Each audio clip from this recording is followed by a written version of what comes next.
Assalamualaikum warahmatullahi wabarakatuh. Selamat pagi semuanya. Yang terhormat Ibu Diah Ayu Susanti, SE MACCAK, selaku dosen pengampu mata kuliah analisis laporan keuangan, dan teman-teman kelas 4B yang saya sayangi. Pada kesempatan kali ini, kelompok 10 akan mempresentasikan mengenai penyusunan laporan keuangan proforma dan rasio keuangan proforma.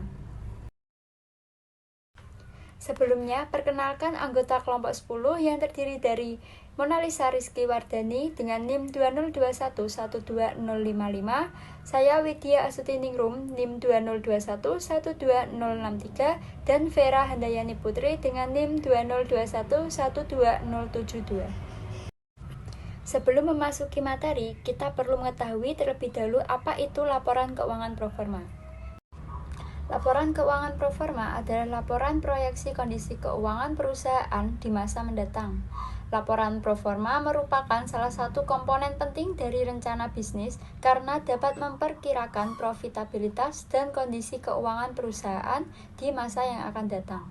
Laporan ini digunakan untuk ditunjukkan kepada investor atau untuk pengajuan pinjaman. Anggaran di dalam laporan tersebut juga dapat bervariasi karena menyajikan hasil yang diproyeksikan perusahaan selama periode mendatang berdasarkan asumsi tertentu. Penyusunan laporan keuangan proforma memerlukan banyak asumsi, misalnya tingkat pertumbuhan penjualan, perilaku biaya dari sejumlah pos rekening, tingkat investasi pada modal kerja, dan aktiva tetap. Asumsi diperlukan dalam penyusunan proyeksi laporan keuangan proforma karena asumsi tersebut merupakan kondisi prasyarat suatu proyeksi dapat dibuat. Tanpa sebuah asumsi, maka suatu proyeksi sulit untuk dibuat karena terlalu banyak kemungkinan yang dapat muncul, dan asumsi dapat menetapkan suatu kondisi perusahaan. Cara menentukan asumsi dapat menggunakan analisis data historis, sumber daya informasi yang terpercaya, misalnya informasi dari pemerintah, informasi market analis, mendasarkan pada perekonomian global, dan meminta seorang ahli untuk menetapkan asumsi. Nah, penyusunan laporan keuangan proforma, kita harus melalui beberapa prosedur. Yang pertama, memproyeksikan penjualan untuk sejumlah periode pada masa mendatang. Yang kedua, memproyeksikan biaya operasional seperti harga pokok penjualan, biaya penjualan, data administrasi, biaya pajak di luar bunga, dan kemudian menurunkan proyeksi pendapatan operasional. Yang ketiga, memproyeksikan total aset, hutang, dan modal saham yang diperlukan untuk mendukung tingkat operasi yang diproyeksikan pada prosedur pertama dan kedua. Yang keempat, menentukan biaya pendanaan atau financing cost dari hutang pada prosedur yang ketiga, dan kemudian menurunkan dari pendapatan operasional untuk memperoleh laba bersih proyeksi. Yang kelima, menurunkan laporan aliran kas dari laporan keuangan yang diproyeksikan, diperoleh dari laporan laba rugi dan neraca. Untuk memahami penyusunan laporan keuangan proforma, kelompok kami memilih contoh proyeksi berdasarkan data yang ada di Annual Report PT Indofood Sukses Makmur Tbk tahun 2017 sampai tahun 2020. Untuk tahun nyata atau tahun ketiga, kami menggunakan data yang ada di Annual Report PT Indofood Sukses Makmur Tbk tahun 2020. Untuk penyusunan laporan keuangan proforma akan disampaikan oleh anggota kelompok saya. Memproyeksikan laporan laba rugi. 1. Memproyeksikan penjualan. Jika penjualan tumbuh relatif stabil, maka tingkat pertumbuhan penjualan bisa dipakai untuk memproyeksikan penjualan di masa-masa datang. Jika ada faktor-faktor lain yang mempunyai pengaruh cukup besar terhadap penjualan di masa lalu, maka perlu dilakukan penyesuaian. Memproyeksikan penjualan dapat digunakan untuk menurunkan angka-angka dalam laporan keuangan proforma. Jika penjualan tumbuh dengan relatif stabil, maka tingkat pertumbuhan dapat dipakai untuk memproyeksikan penjualan pada masa mendatang. Dapat kita lihat di sini, telah diketahui pertumbuhan penjualan 4 tahun terakhir. Pada tahun 2017, penjualan sebesar 70 triliun 186 miliar 618 juta rupiah. Pada tahun 1, penjualan sebesar 76 triliun 394 miliar 720 juta rupiah dengan perubahan persentase 5%. Tahun kedua, penjualan sebesar 76.592.955 juta rupiah dengan perubahan presentasenya 4%. Pada tahun ketiga, penjualan PT Indofood sebesar 81.731.469 juta rupiah dengan perubahan presentasenya 7%. Tahun keempat, PT Indofood sebesar 99.345.618 juta rupiah dengan perubahan presentasenya 22%. Jadi rata-rata tingkat pertumbuhan 4 tahun terakhir adalah 9%. Pada tahun ketiga, penjualan nyata sebesar 81.731.469 juta rupiah. Pada tahun keempat, proyeksi sebesar 89.301.210.000 rupiah dengan perubahan presentasenya 9%. Pada tahun kelima, proyeksi sebesar 90.318.900.000 rupiah dengan perubahan presentase 9%.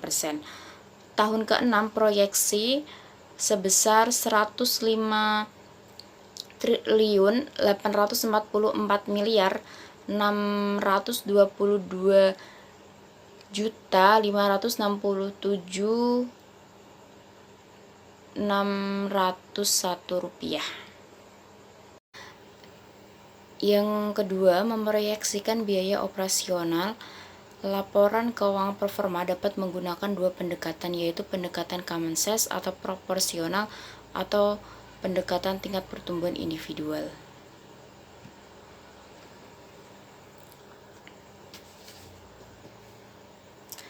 Memproyeksikan biaya operasional tergantung pada asumsi perilaku biaya. Jika analisis bisa mengasumsikan biaya operasional mempunyai perilaku sebagai biaya variabel, sepenuhnya analisis dapat memproyeksikan biaya operasional pada masa yang akan datang dengan menggunakan laporan keuangan common size. Di sini telah diketahui penjualan pada tahun ke-3, ke-4, ke-5, dan ke-6. Cara mencari common size pada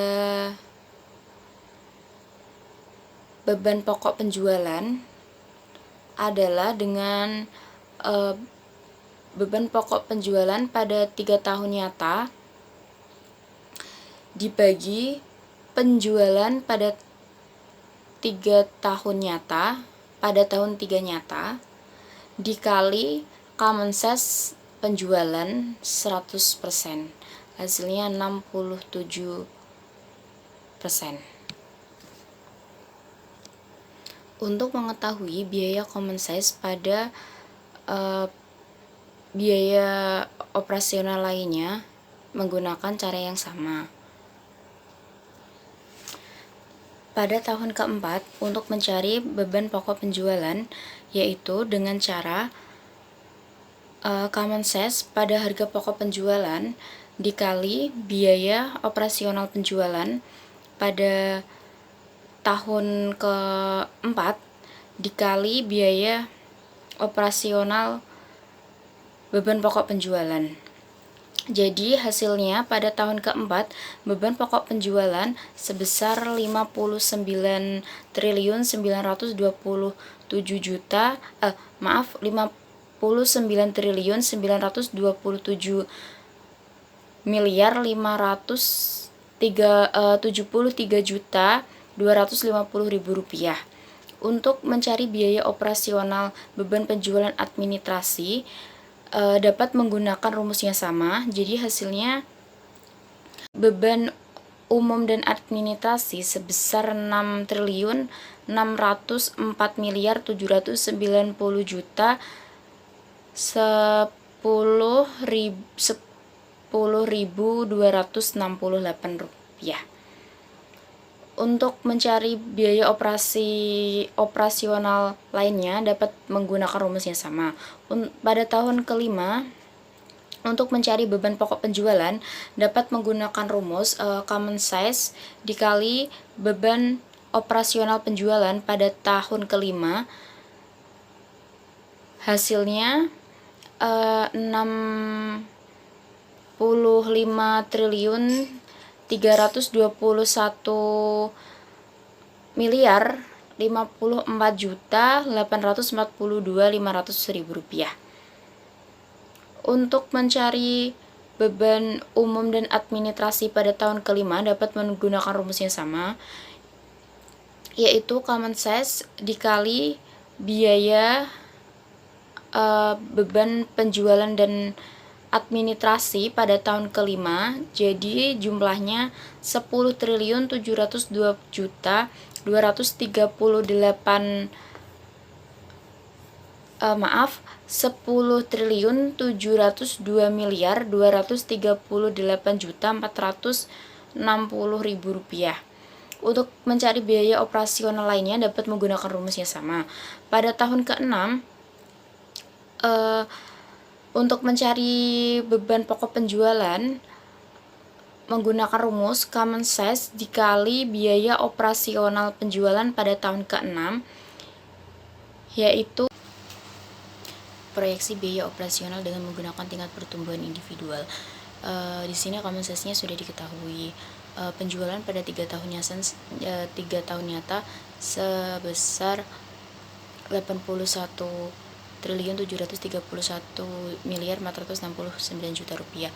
Biaya operasional pokok penjualan sebesar 54.979.425.000 rupiah.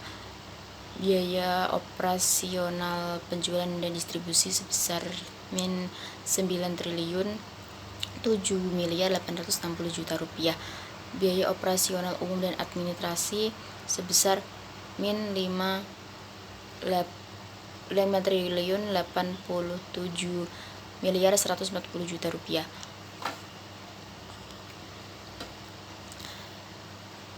Penghasilan operasi lain sebesar 792.250.000 rupiah. Beban operasi lain sebesar negatif 563.315.000 rupiah. Biaya operasional pajak penghasilan sebesar negatif 3.674.268.000 rupiah. Pada tahun keempat penjualan sebesar 89.301.210.000 rupiah. Biaya operasional pokok penjualan sebesar 59.927.573.250.000 rupiah. Biaya operasional penjualan dan distribusi sebesar 9.559.209.633.875 rupiah. Beban administrasi umum dan sebesar 933.919.798. Biaya operasional operasi lain sebesar 353.316.677.617 rupiah. Biaya operasional operasi lain sebesar 614.013.350.000 rupiah. Biaya operasional pajak 4.4.952.120.000 rupiah. Pada tahun kelima penjualan sebesar 97.105.000 miliar 158.308.900. Untuk biaya operasional pajak pokok penjualan sebesar 55.532.023.023.303 rupiah. Beban penjualan dan administrasi sebesar 8.944.228.690 rupiah. Proyeksi biaya operasional beban umum dan administrasi sebesar 5.156.560.265.591 rupiah. Penghasilan operasi lain sebesar 792.166.130 rupiah. Beban operasi lain sebesar 562.124.125.117 rupiah. Beban pajak penghasilan sebesar 3.364.332.500 rupiah. Untuk tahun ke-6 penjualan sebesar 105.844.562.567.601 rupiah. Biaya operasional pokok penjualan sebesar 62.721.986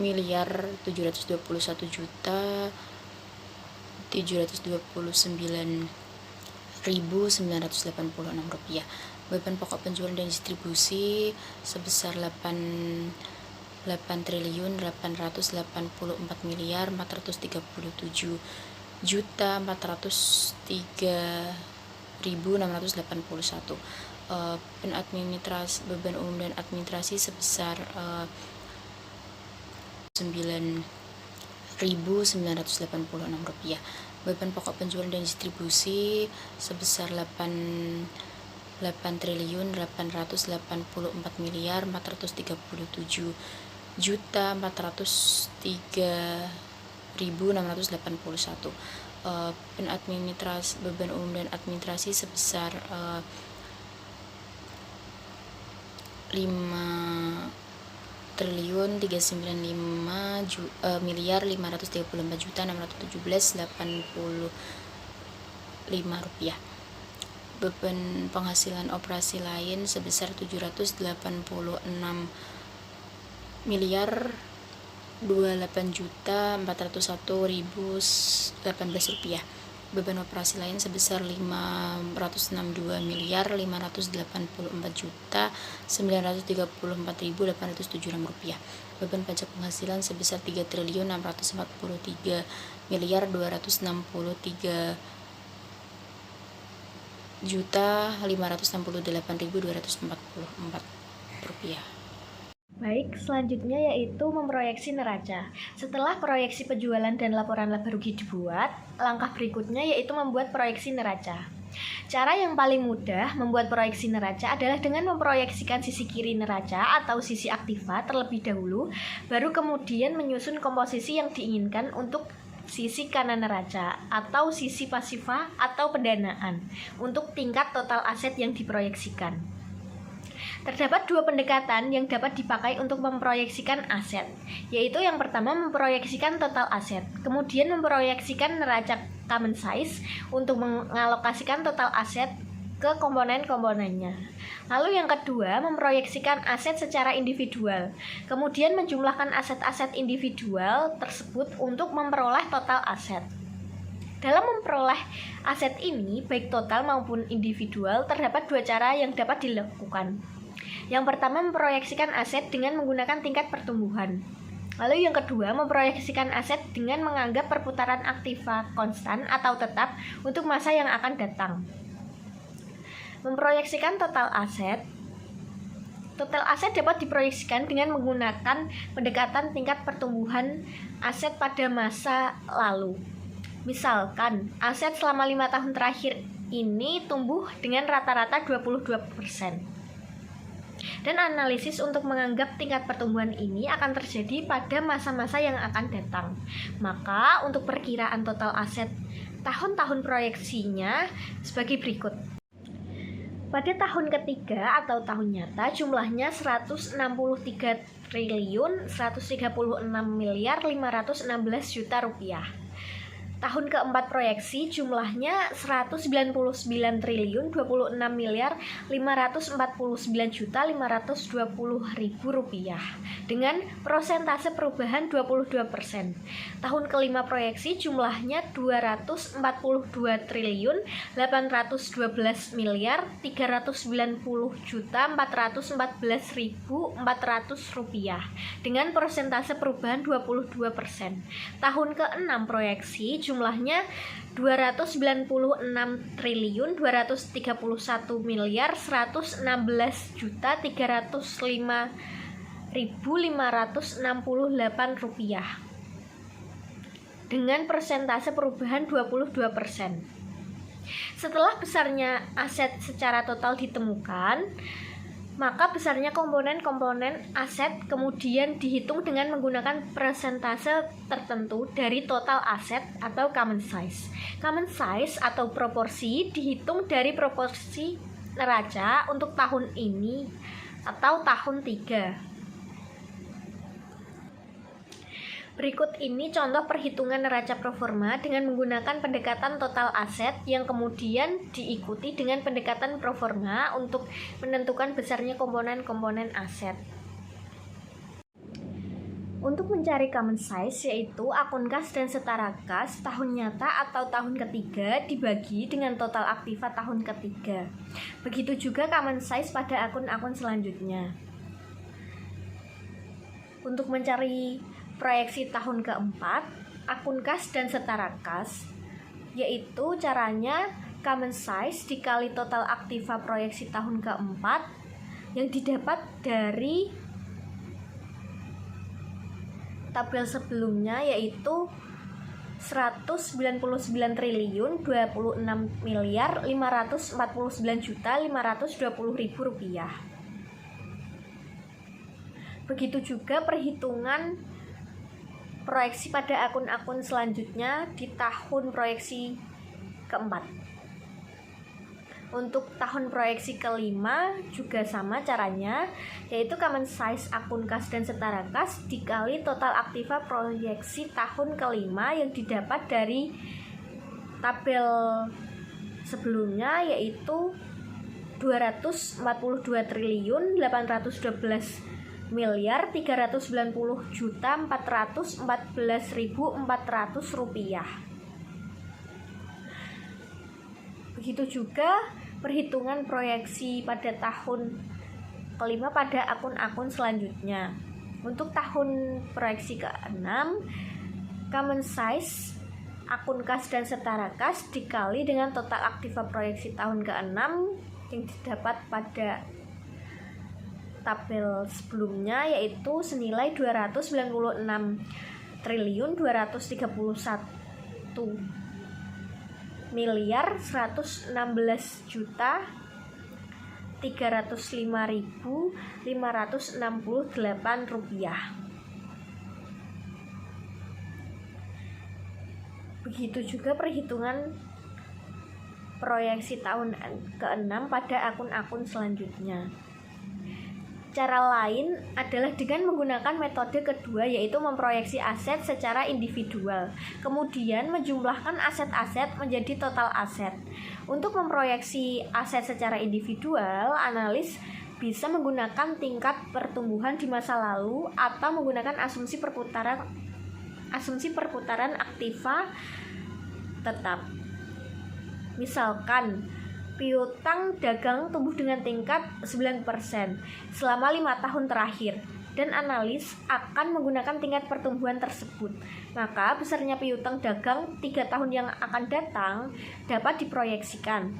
Misalkan persediaan juga tumbuh dengan tingkat 3%, maka berikut adalah proyeksi untuk kedua rekening tersebut.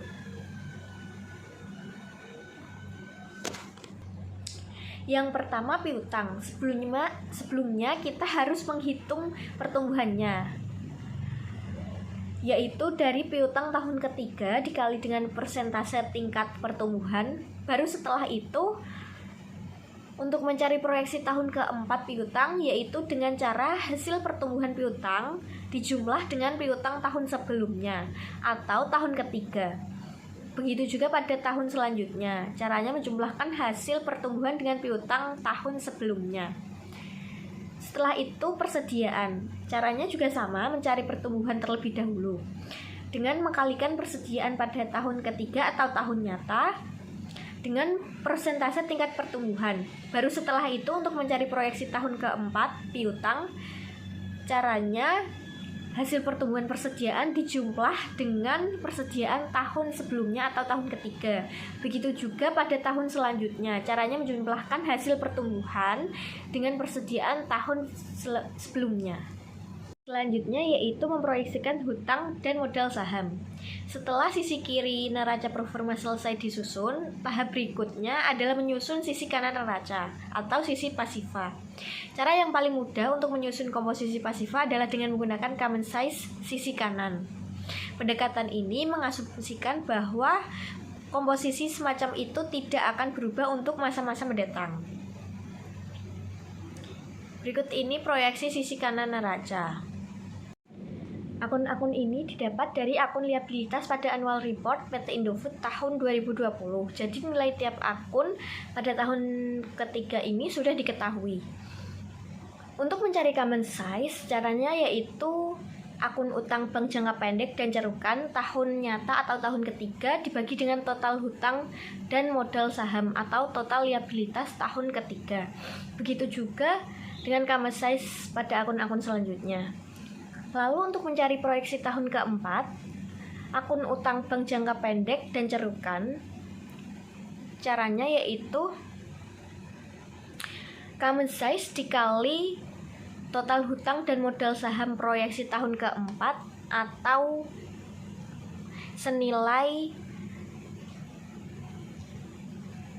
199 triliun 26.549.520.000 rupiah.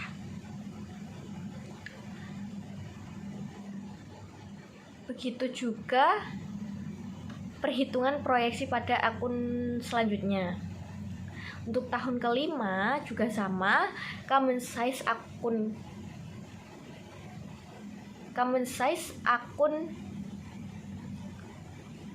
utang bank jangka pendek dan cerukan dikali total hutang dan modal saham proyeksi tahun kelima atau senilai 242.390.414.400 rupiah. Begitu juga dengan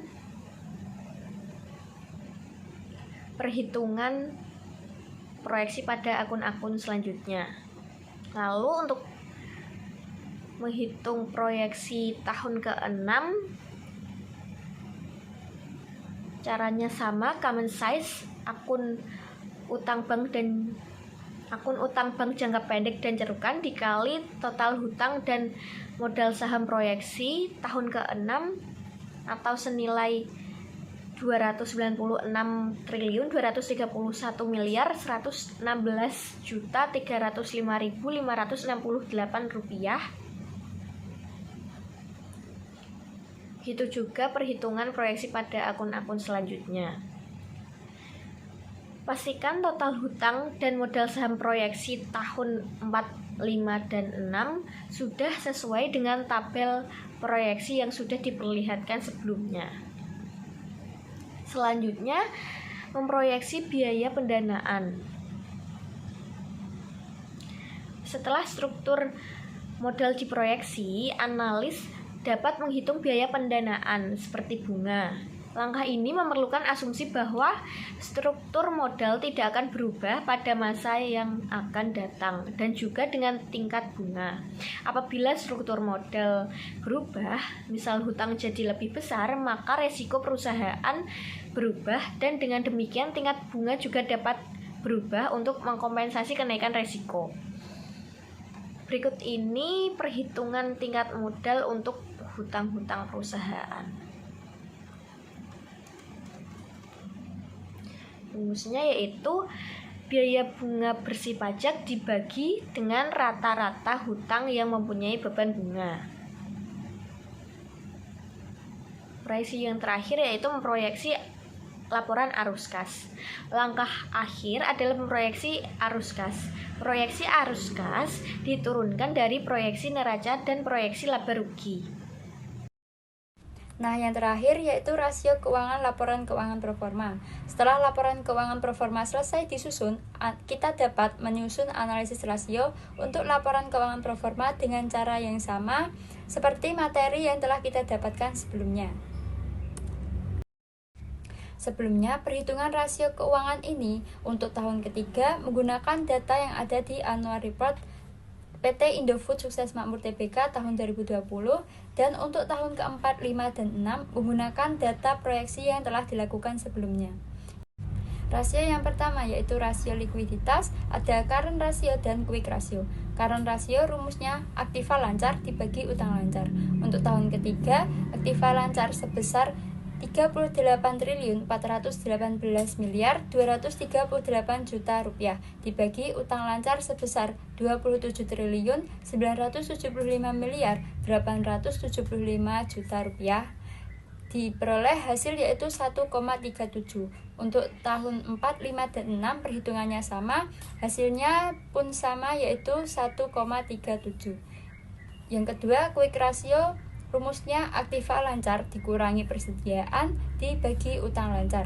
Untuk tahun ketiga, aktiva lancar sebesar 38.418 miliar 238 juta rupiah dikurangi persediaan sebesar 11.150 miliar 432 juta rupiah dibagi utang lancar sebesar 27.975 miliar 875 juta rupiah diperoleh hasil 0,97. Untuk tahun 4, 5, 6 sama. Hasilnya pun sama 0,97. Rasio yang kedua yaitu rasio solvabilitas. Ada total debt ratio, debt equity ratio, equity multiplier. Rasio yang kedua yaitu rasio solvabilitas. Yang pertama ada total debt ratio. Rumusnya total aktiva dikurangi total ekuitas dibagi total aktiva. Untuk tahun ketiga, total aktiva sebesar 163 triliun 136 miliar 516 juta rupiah dikurangi total ekuitas sebesar 79 triliun 138 miliar 44 juta rupiah dibagi total aktiva yaitu sebesar 163 triliun 136 miliar 516 juta rupiah hasilnya 0,51. Tahun proyeksi 456 hasilnya sama, rumusnya sama. Untuk debt equity ratio, rumusnya total utang dibagi total ekuitas.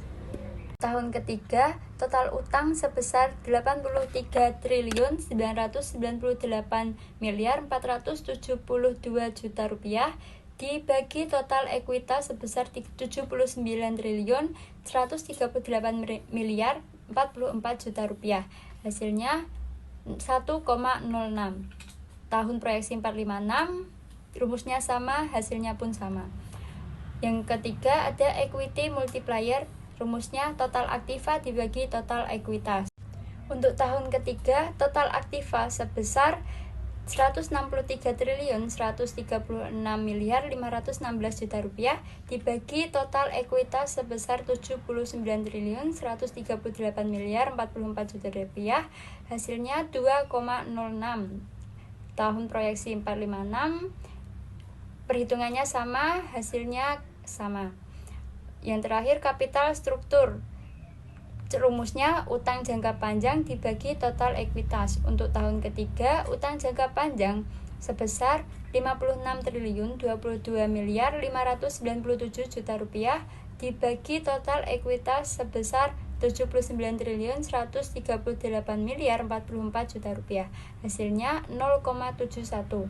Tahun proyeksi 456 perhitungannya sama dan hasilnya sama 0,71. Yang ketiga ada rasio turnover aset. Yang pertama ada receivable turnover, rumusnya penjualan dibagi piutang. Untuk tahun nyata tahun ketiga, penjualan sebesar 81.731.469 juta rupiah dibagi piutang sebesar 7.451.670 juta rupiah. Hasilnya 10,97. Untuk tahun proyeksi 456 dengan perhitungan yang sama, ternyata hasilnya menurun. Selanjutnya, Days Sale in Receivable. Rumusnya 365 hari dibagi receivable turnover. Untuk tahun nyata ketiga, yaitu diperoleh hasil 33,28. Untuk tahun proyeksi 456 ini mengalami kenaikan. Rasio yang terakhir yaitu rasio profitabilitas. Yang pertama ada ROA atau Return on Asset. Rumusnya laba bersih dibagi total aset. Selanjutnya ada ROE atau Return on Equity. Rumusnya laba bersih dibagi total ekuitas. Laba bersih tahun nyata atau tahun ketiga sebesar 8.752.066 juta rupiah dibagi total ekuitas sebesar 79.138.044 juta rupiah diperoleh hasil 0,11. Untuk tahun proyeksi 4, 5, dan 6 dengan perhitungan yang sama ternyata mengalami penurunan. Dan yang terakhir ada profit margin. Rumusnya laba bersih dibagi penjualan.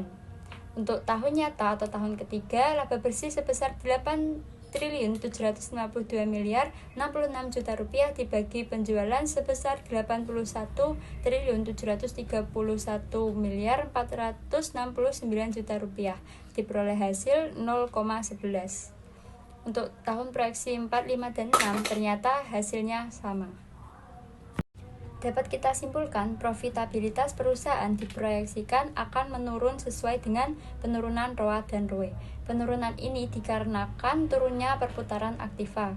Penjualan diproyeksikan untuk tumbuh 9% setiap tahunnya, sedangkan aset diproyeksikan untuk tumbuh 22% per tahun.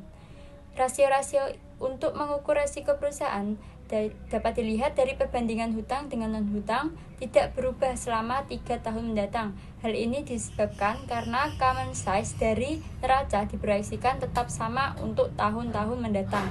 Rasio yang melibatkan laporan laba rugi atau laporan arus kas diproyeksikan untuk menurun.